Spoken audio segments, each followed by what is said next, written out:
Kasunod ng mga sakuna sa bansa, paalala ni Pangulong Ferdinand R. Marcos Jr.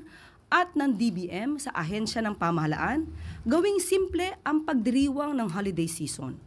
Ilang araw bago magpasko, pinaaalalahanan ni Pangulong Marcos Jr. at ng Department of Budget and Management o DBM sa pangunguna ni Secretary Amenah Pangandaman ang lahat ng ahensya ng pamahalaan na gawing simple at makabuluhan ang Christmas at year-end celebrations.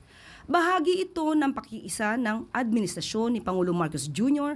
sa taong bayan na nakakaranas ng maraming pagsubok dulot ng sunod-sunod na sakuna sa bansa, mula sa lindol na yumanig sa Visayas at Mindanao at sa mga bagyong tumama sa ilang bahagi ng bansa.